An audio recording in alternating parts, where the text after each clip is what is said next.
Namun kali ini Aura menyusul meski 3-2 tim tersisa di depan sana GRC. Kibosnya pun bakal coba untuk menggerus, dia bakal memberikan ruang bergerak. Surya cukup sekarang serta juga Lim lempar satu keran matang. Zak terkena lemparan geranak, vehicle-nya bakal meledak dari belakang. Zak bakal coba untuk tertekan dan kali ini jatuh juga. Lim dari belakang menggunakan M19 rata jatuh di tangan Rasya. Pesawatnya sudah terdengar bergerak dari area Sipiat menuju ke Mars Elektrik dan kali ini Blue Zone ada di Samurai Garden. Ini bukan Sentosa ya. Bukan. Saya ingatkan sekali lagi, ini Bermuda Remaster adik-adik.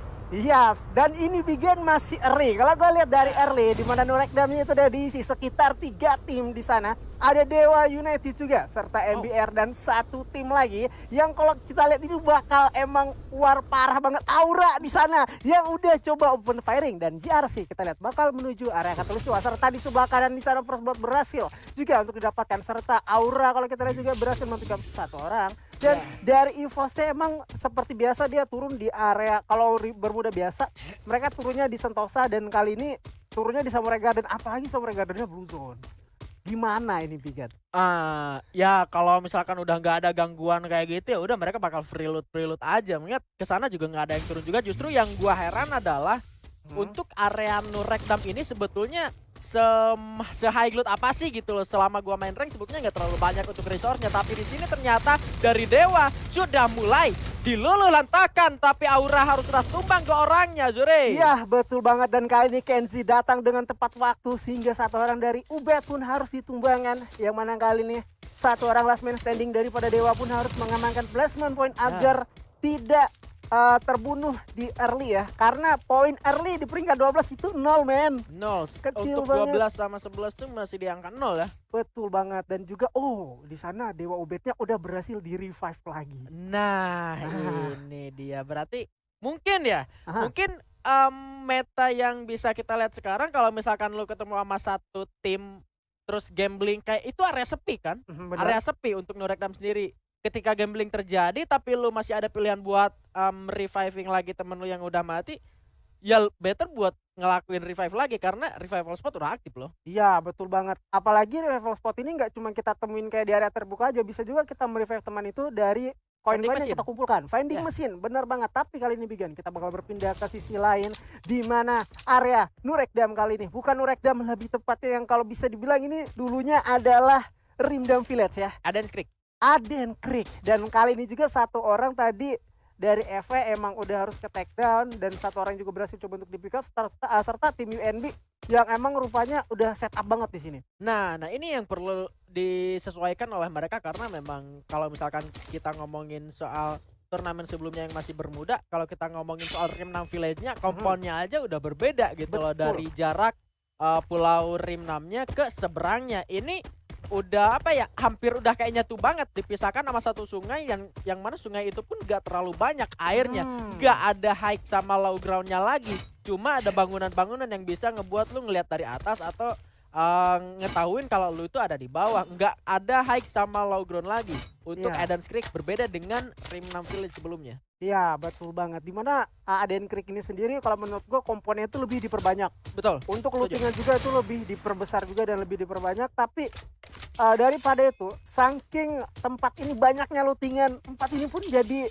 1 arah rotasi bagi masing-masing tim. Contoh tadi sebelumnya ada FE dengan tim UNB, dan kali kedatangan MBR juga yang bakal coba untuk Gen 2 fight, dimana 1 orang dari UNB tadi kalau nggak salah berhasil coba untuk dipikas, dan Smiley-nya pun tumbang di tangan Winezi, seorang shot caller, dan kali bakal coba untuk men-take off lagi di depan sana, tetapi masih bisa untuk diselamatkan. Topek pun datang dengan cepatnya, Besto berhasil mendapatkan Puya. FE kali ini harus tumbang, serta UNB bakal coba untuk revive. Rupanya MBR ini lebih ke agresif bermainnya. Kalau kita lihat ya.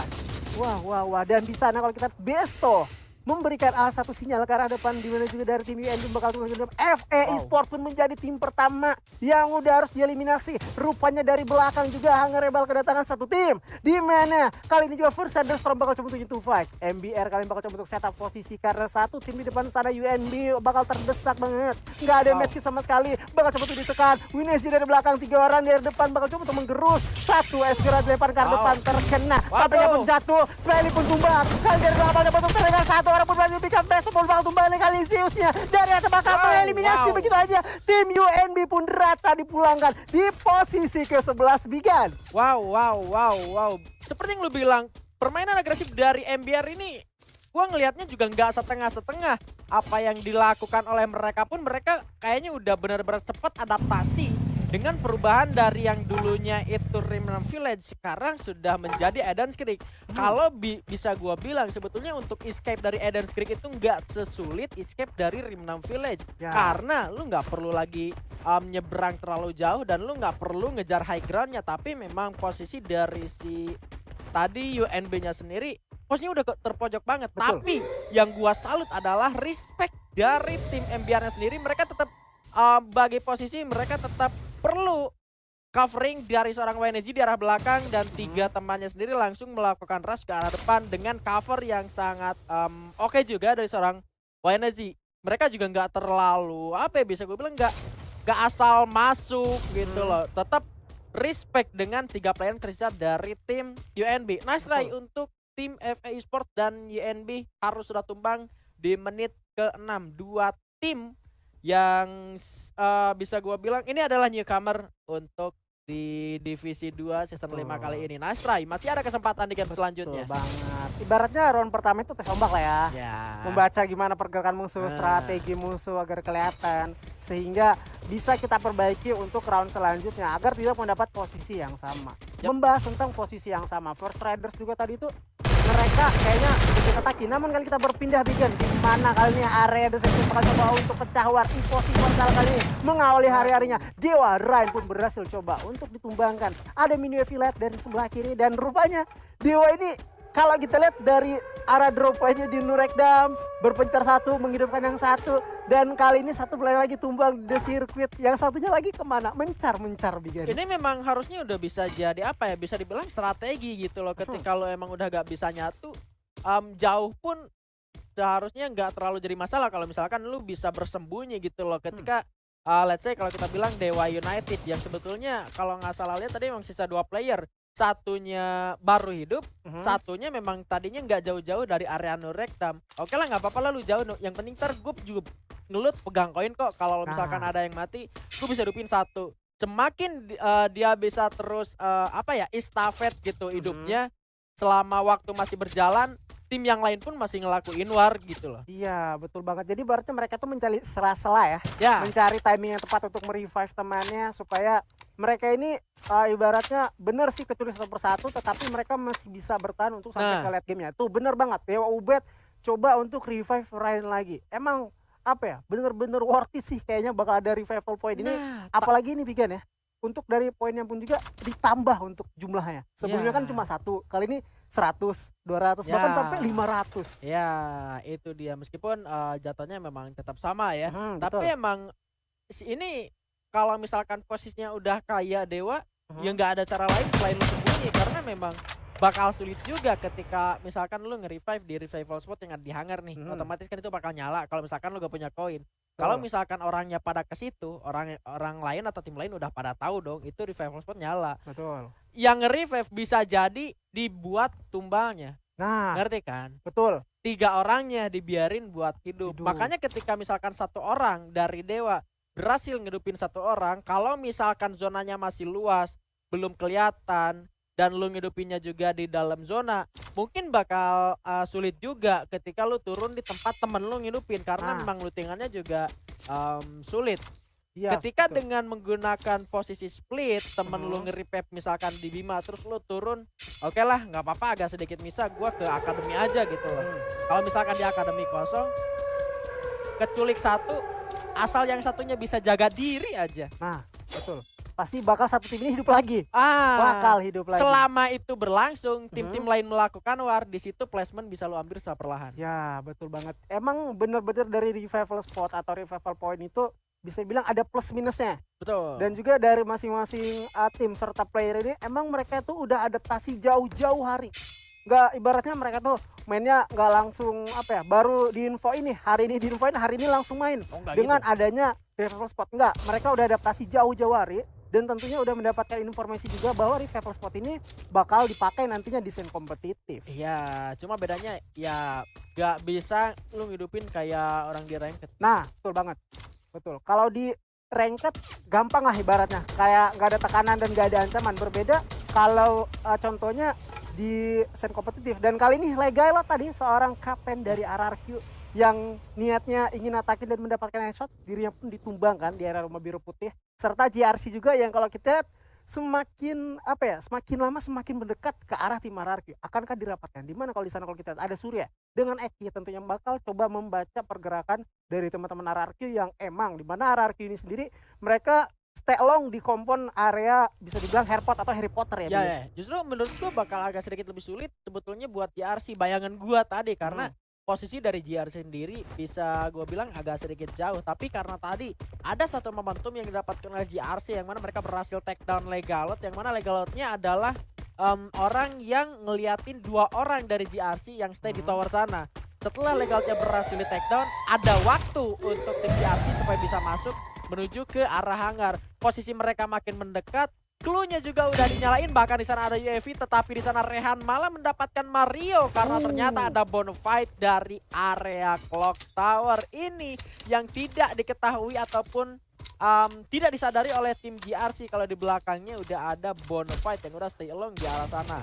Iya betul, ini adalah satu ancaman besar ya. Nah itu apalagi kalau kita lihat di depan sana satu ibaratnya itu adalah laser atau skill aktif dari Skylar dan kali bakal coba untuk berpindah. Di mana kali Aura Ignis bakal coba untuk gitu fight. Di mana Brillinya bakal coba untuk ditekan. Terkena double vector kali ini menggunakan dari seorang Adrian. Seorangnya pun tumbang dan kali mencoba untuk melekat diri. Mer mencoba untuk mengerus, tetapi daripada Aura cukup konsisten bergerak maju. 4 orang Rael dari belakang yang berkata depan 2 orang terkena, tetapi Ajiknya pun tumbang. Masih coba untuk survive, meriver. Tapi dari belakang Raelnya pun berhasil coba untuk dibokong. Rupanya nggak sendirian mereka di sini. Dari belakang First Rider Storm mencoba untuk mencari momentum sehingga Galak berhasil untuk merevive 1 orang untuk 5 poin eliminasi yang mereka kumpulkan. Dan First Riders juga dengan timing yang tepat berhasil muncul ke Rael sehingga Mersnya menjadi last man standing menggunakan 1 vehicle yang coba untuk menghindari area hangarnya, Bijan. Iya ya, masih ada pilihan sebetulnya untuk Mers ketika tadi memutuskan untuk tidak melakukan atau tidak ikut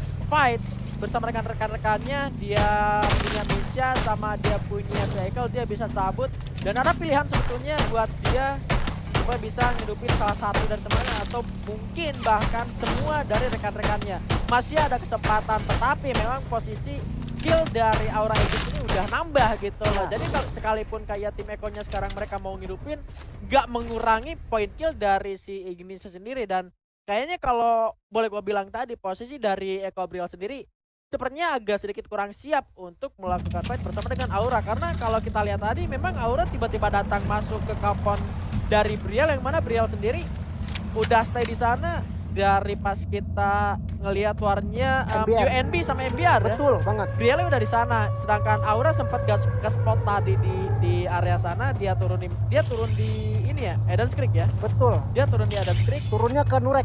Aura sebelumnya di Nurek. Iya, di Nurek Dam. Masuk ke area hangar. Berarti dia melewati hangar ya. Berarti jauh itu banget.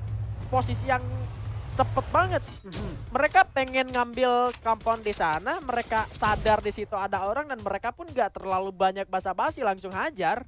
Itu komit yang dimiliki oleh tim Aura Ignis berhasil ngebuat tim dari Eko Briel ditumbangkan, dan untungnya masih ada 1 orang yang selamat gitu loh. Untung nggak sampai rata-rata banget di posisi 10. Di menit ke-13 sekarang zonanya sudah akan menyusut. Ini udah masuk zona ketiga, ini artinya untuk revival spot sebetulnya udah hilang ya. Betul. Udah hilang. Udah nggak ada, tapi kalau misalkan masih ada beberapa player yang masih punya koin, masih bisa ngidupin satu persatu membernya atau rekannya lewat vending machine. Betul, tapi kalau di zona sekecil ini bikin tentunya untuk merevive dari vending machine itu cukup riskan. Dan kali kalau kita dari RRQ Legalot berhasil muncul di 1 arah Cooper, Calvin juga dengan teman-teman bonfight mencoba untuk mengerus ke arah depan, coba terus tembak lagi, dan Skylar pun diaktifkan ke arah depan. Lim pun bakal coba untuk tertekan dari belakang Black, berhasil menumbangkan Surya, dan kalian bakal coba untuk terus mengerus lewat sisi sebelah kiri. Calvin serta juga bonfight bakal kedatangan tim tamunya yaitu Dewa yang tujuh bakal coba untuk setup di area clock towernya, serta tanggal 1 tim aja. Di sisi lain sudah ada Uwai pun berhasil mempick off kali ini Bigan. Ya sampai ke zona ketiga mau keempat ini masih cukup ramai, yang mana UE juga tadi berhasil dapatin beberapa knockdown dengan sebuah granatnya. Ada PR, ternyata Eko-nya harus sudah tumbang di posisi ke-10. PR untuk First Rider. Di belakang mereka sudah ada tim Aura Ignis yang bakal melakukan surprise kembali, sama halnya seperti yang mereka lakukan ke arah Eko Briel. Mungkin tugas mereka tidak terlalu sulit karena memang ini hanya 2 orang, tapi PR yang berat adalah di arah depan mereka sudah ada Legalot. Auranya membuat untuk mundur ke arah belakang, sementara ternyata Kenzie melakukan steal kill menuju ke arah tim First Riders. Ya, itu dia dari Kenzie adalah salah satu keputusan yang menurut gue tuh riskan sebenarnya, karena dia menjadi satu orang yang coba untuk mata-mata pergerakan musuh di depan sana. First Riders selalu di depannya, 3 orang temannya narik ke belakang, tetapi dia melihat satu momentum yang tepat untuk nyampah dari First Riders yang udah ke pick off, ke take down, langsung coba untuk digerus. Dan Legalot menggunakan satu AWM ya, kali ini bakal coba untuk tekan dari sisi depan dan kiri. Tentunya ada tim yang bakal coba untuk nantangin dia. First Riders masih belum bergerak terlalu jauh, dan kali ini Legalot masih mencari arah yang cukup enak untuk masuk ke dalam circle selanjutnya, Bigan. Yes, di arah lain juga Mans yang tadi sebetulnya untuk Evo Immortal sendiri turun begitu jauh di area Samurai Garden ya. Sekarang udah berhasil dapat kill, tapi Legalot ternyata memang stepnya sudah diperhatikan oleh salah satu player dari tim First Rider Storm. Ini dia zona terakhir ternyata ada di tim EVOS Immortal. Belum zona terakhir, masih zona keempat, tapi ini bakal jadi war yang sangat panas di Clock Tower, dan EVOS Immortal harusnya bisa memanfaatkan momentumnya, Zore.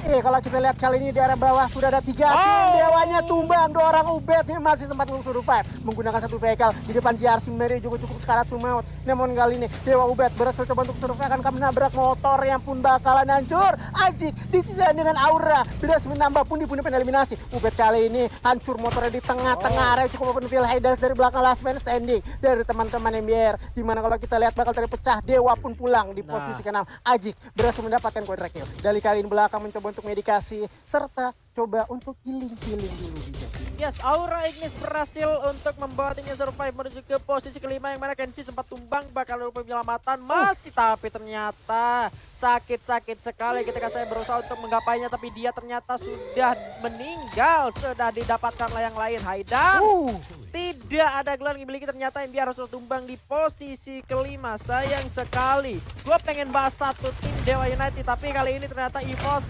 lebih berusaha untuk bertahan terlebih dahulu. Ada Mans berhasil mendapatkan langsung karena DG ternyata di sini masih survive, bakal fight melawan tim EVOS Immortal ternyata, Ajuri. Oke, kalau kita lihat Andri menggunakan MC9, tapi dari belakang sudah ada Jujun, dapatnya bakal coba untuk digunakan. Kali ini dari depan bakal coba untuk mengending enggak kata Bigan. Kali Mans yang bakal tumbang, Zack coba untuk adu mekanik, transformasi cukup cepat, DG-nya pun tumbang di posisi keempat. Namun kali ini Aura menyusul di posisi 3, 2 tim tersisa di depan sana. GRC EVOS pun bakal coba untuk menggerus, dia bakal memberikan ruang bergerak. Surya cukup sekarat, serta juga Lim lempar satu granat matang. Zack terkena lemparan granat, vehicle-nya bakal meledak dari belakang. Zack bakal coba untuk tertekan dan kali jatuh juga. Lim dari belakang menggunakan M19, rata jatuh di tangan Rahasia. Rasid kali ini jasutnya cukup main dari depan. Dan